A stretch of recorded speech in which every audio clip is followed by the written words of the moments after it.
Hey everyone, Zach here. Welcome back to the channel. So today we're going to take a look at Hieratics, and this is the last of the decks that I did want to show up before we get really into the viewer request stuff.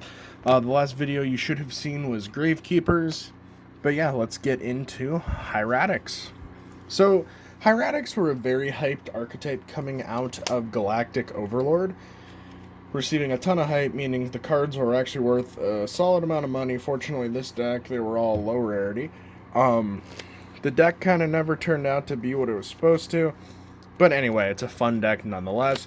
This list is inspired by Paul Cooper, who taught Nationals with the deck. So let's get into the profile. We begin with the 3 copies of Hieratic Dragon of Tefnuit. He is like the Cyber Dragon of the deck. You can special summon him from your hand, but he cannot attack that turn. When this card is tributed, you can special summon a normal monster from your hand or deck. But its attack does in fact become 0. He is arguably the best one because it's Cyber Dragon. On to the next card, we have 3 Hieratic Dragon of Su. Su is very similar to Tefnuit. You can special summon it by tributing a Hieratic. You want to tribute like a Tefnuit for a Su. Once per turn, you can tribute another Hieratic monster, except this card, to target 1 spell or trap on the field and destroy it.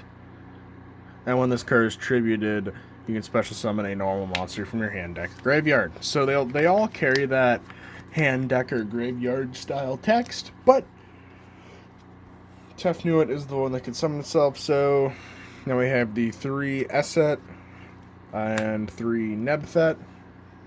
Both are practically the same card. I mean, Sun Dragon, Moon Dragon. Anyway, Nebthet, I special summon it by tributing a Hieratic monster. Once per turn, you can tribute a Hieratic monster at this card. Target 1 monster your opponent controls, destroy it. When this card is tributed, you special summon the vanilla. And then Esset. You can normal summon this card without tributing, but its original attack becomes 1,000. Once per turn, you can target a face-up dragon normal monster on the field. The levels of all face-up hieratic monsters currently become that level. Till the end phase when this card is tributed, summon your vanilla. So, for the vanillas that we kept mentioning, we have the Wattail Dragon and the Luster Dragon. You do this because some people were surprisingly playing Chain Destruction, which will hit all copies of your vanilla out of your deck. But if you play 2, well, they only get rid of 1. Wattail's bigger, but they're both pretty solid. Can't complain too much. They kind of suck to draw, but it do be that way sometimes. So now we have the 3 copies of Red Eyes Darkness Metal Dragon because, again, the fact this card was ever at 3 kind of like drives me insane because this card is absolute bonkers. This is the pre-errata effect where you could banish a dragon from your field to special summon it. And then once per turn, you can special summon a dragon from your hand or graveyard.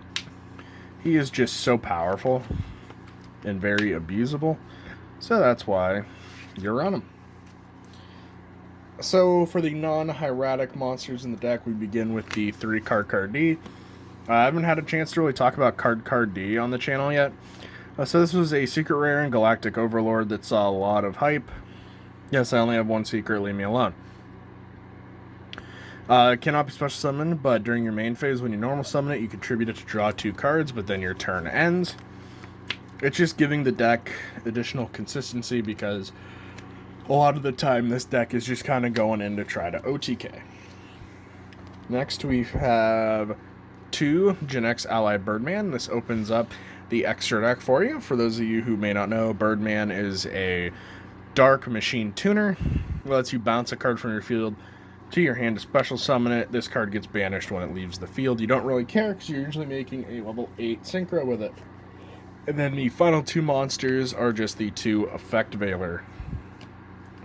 So spells are pretty self-explanatory. We have Triple Pot of Duality. Again, We're just trying to go in on the big OTK, so we're willing to take a turn.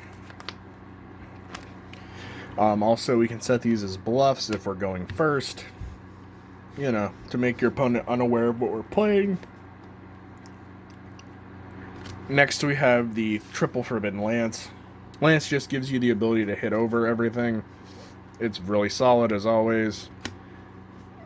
And then we have 3 Hieratic Seal of Convocation. It's literally Rhoda. And that is it for all the 3-up spells.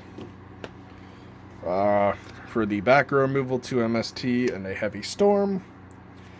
And the rest of the main deck consists of 1 Monster Reborn, 1 Avarice, 1 Dark Hole, and 1 Hieratic Seal of Supremacy. For this one just lets you special summon a Hieratic from your hand. You can play another card for this if you'd like. And then there's only one card that I've really been considering in the main deck, just trying. The Hieratic Seal from the Ashes. It's a old secret rare.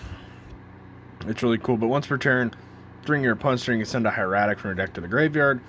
Once per turn during your turn, you can target one of your banished Hieratic monsters, return to the graveyard. But the main reason of playing this is the effect of when this face-up card on the field is sent to the graveyard, you can target a Hieratic in your graveyard and special summon it. I've been testing it. It's been alright. But I think I like where I have the build now. So onto the extra deck, we have the 3 Hieratic Dragon King of Atum. This card's insane. It takes 2 level 6 dragons, which shouldn't be too hard. Once per turn, you can detach 1 material from this card, special summon 1 dragon monster from your deck, but it makes its attack and defense 0. This card cannot attack during the turn you activate this effect. And that's honestly fine, because we're playing 3 Gaia Dragon the Thunder Charger. Your big OTK play of just going through all your Hieratics goes through these 6 cards, because the goal is to make 3 of these and overlay them with 3 Thunder Charger. The rest of the Exceeds consist of Exabeetle, Photon Strike Bouncer, Force Focus for 6s. I put these in the wrong order. For 5s, you have the Adrius, the Tiras, and the Zenmayo. And then for Synchros, we have 1 Orient Dragon. You could play Brio, 1 Black Rose Dragon, and then 1 Scrap Dragon. Yep, I know this is a very short video. This isn't meant to be like an introduction video where I'm going to go over all the little ins and outs of the deck.